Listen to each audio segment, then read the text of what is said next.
Good morning. Here I go. Look at that beautiful sky.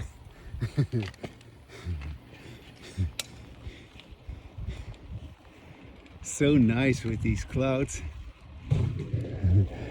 Good morning. Hi.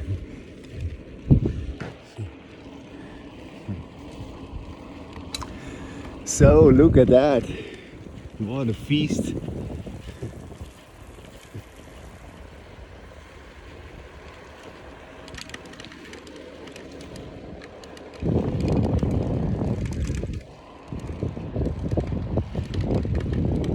It's always the best time of the day.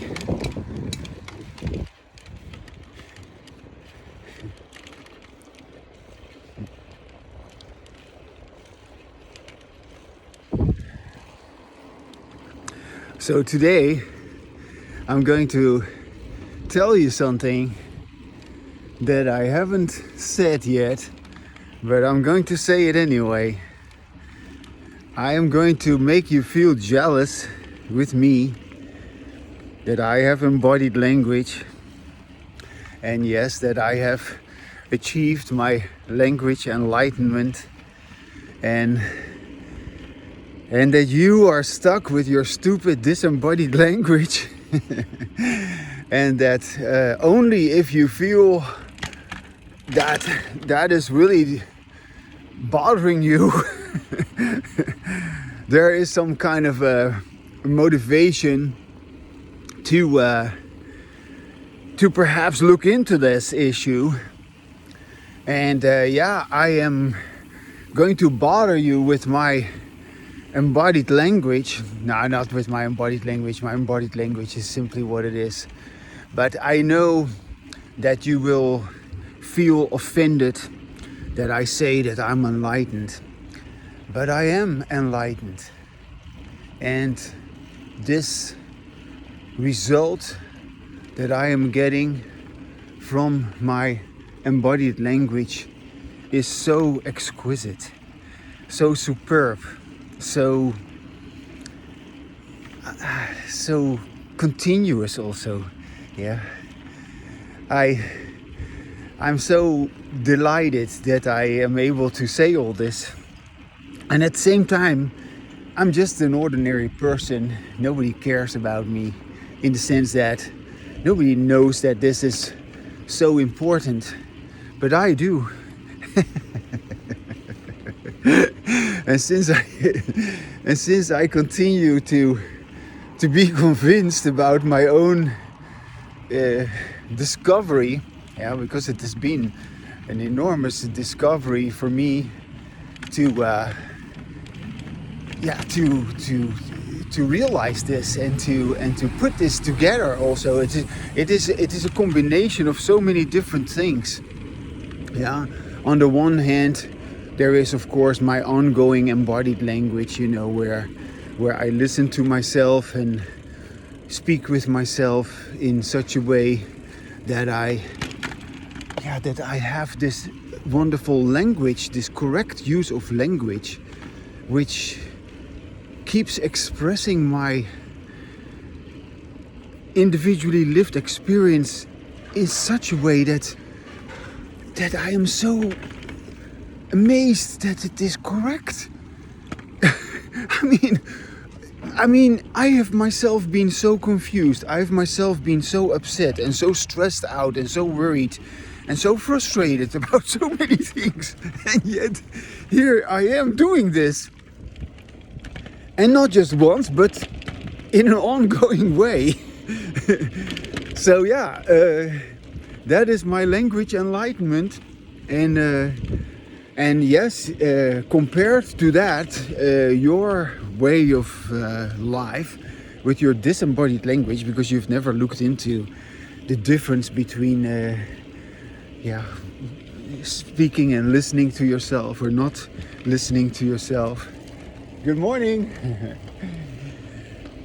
And I have, and so that difference between your embodied language, because you can have embodied language too, of course, and your disembodied language is is something you've never acknowledged. And you make it seem as if that is not important, but it is incredibly important. And the longer you keep denying it, the more important it becomes, because the urgency of this is like palpable in this world. Everything is ready to explode, basically.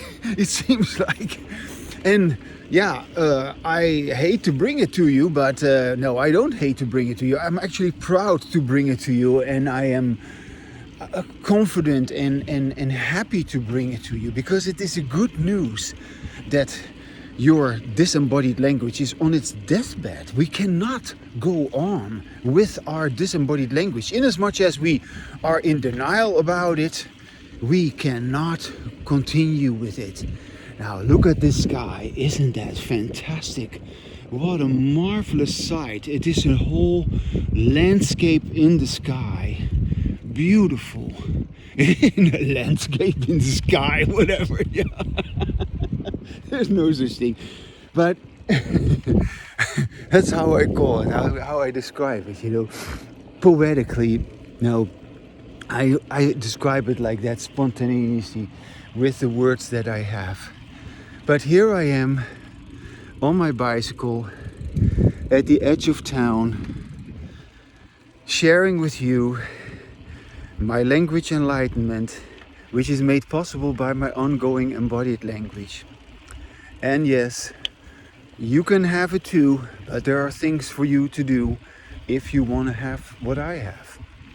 And you better get started, because if you don't do what it takes, nothing is going to happen. Everything is going to continue as it has always done. And of course, it's going to get worse. Because you've been postponing this forever. Yeah. You've been postponing to speak with yourself, to listen to yourself, to acknowledge that you wanted to have embodied language like I have. You have been denying yourself this possibility. And how did you do that? Well, you kept listening to others. You kept trying to make other people listen to you, but you were not listening to yourself. So you have been continuing with this way of talking in which you do not listen to yourself. Yeah, I call that your disembodied language, because you are not in any way aware that there is a consequence of the way in which you talk, yes? And regardless of how you talk, there's always a consequence. Yeah. And, you know, I might as well say also that there's always a consequence to how you speak. And, wow, look at that sky. Gee, so pretty. Yeah, there's always a consequence. And there's also a reason why you speak the way you speak. Yeah, I wish you would get it. Oh, it's all of a sudden a lot of people here today. Good morning.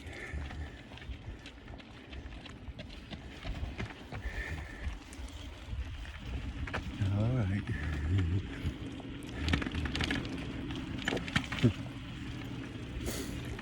It's funny how when people are meeting each other, sometimes, you know, you meet each other on the path and it's really nice. Sometimes when people meet each other on the path, they have something like, get out of my way. Why are all these people here? I'm going for my morning walk. I'd rather be alone. I didn't go here to meet with all of you. Anyways, here it is. A beautiful sky. It's like a painting, yeah. You know, Although I am an American, I was born and raised in the Netherlands, and the Dutch, they have a tradition of painters, the old Dutch masters, and they used to really paint the sky so beautifully. Yeah, I'm going to park my bicycle here and I'm going to read my writing to you, because I have a piece of writing which I've already kind of said what I said in this writing, but I'm going to read it to you anyway, so that you have the introduction and what I've written. Yeah, it's both equally good. Just a second. Oh gosh, I didn't bring any tissue. All right. Put on my glasses here, because otherwise I cannot really read it very well. Look at that sky. It is still so pretty.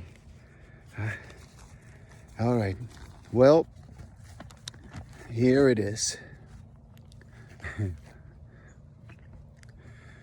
It is, as long as you are alive, still possible to become aware of the incredible difference between disembodied language and embodied language.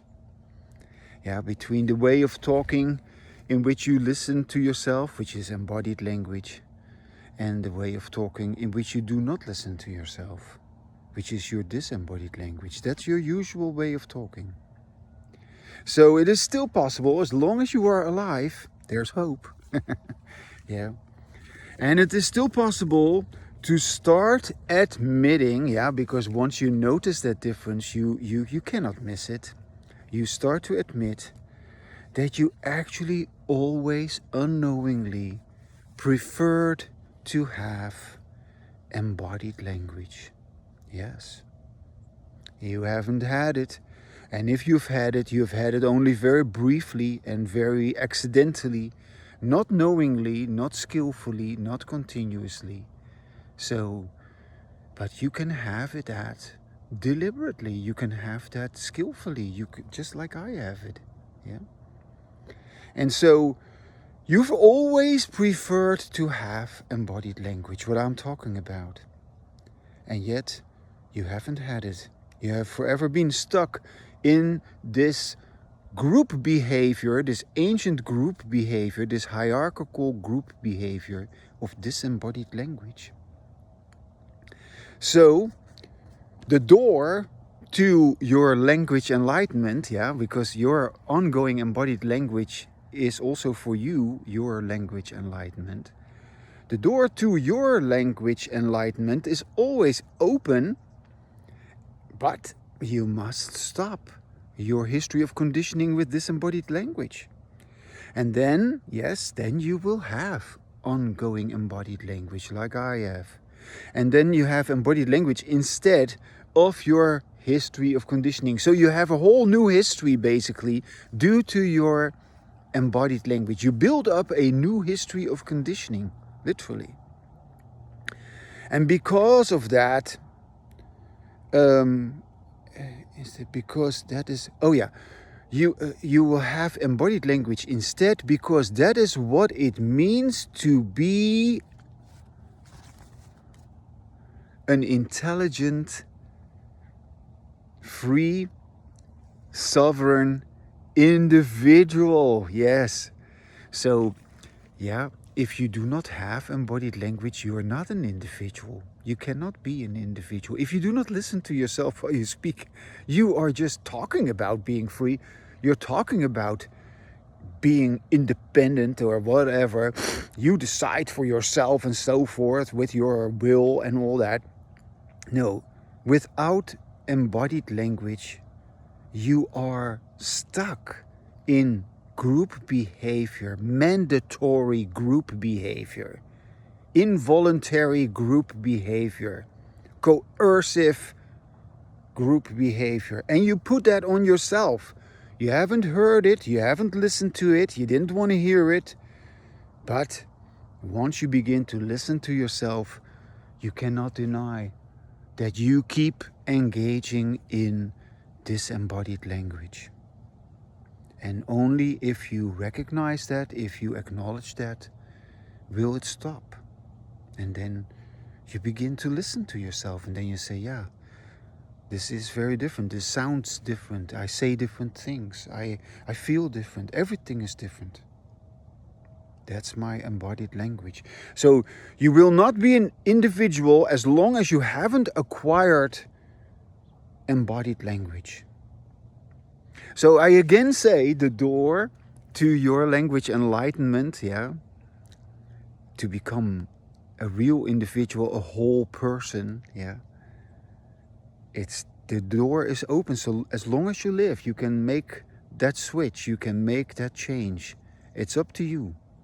And I am here to tell you about it and to make you feel jealous about me pontificating about this, because that is what I do. Okay. We are all conditioned to remain trapped by our ancient group behavior, no matter how much we rail against it with more of the same disembodied language. Yes.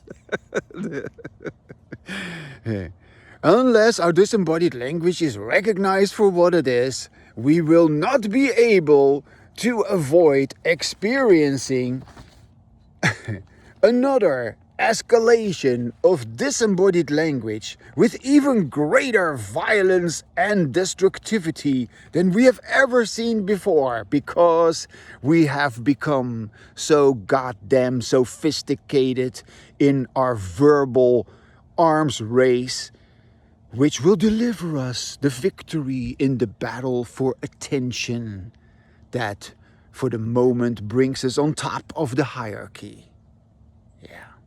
That moment, of course, will not last very long, because the new competitors are already preparing the next round to take over our throne, which can only be inhabited with our ugly, disgusting, violent, aggressive, pushy, intimidating, phony, disembodied language.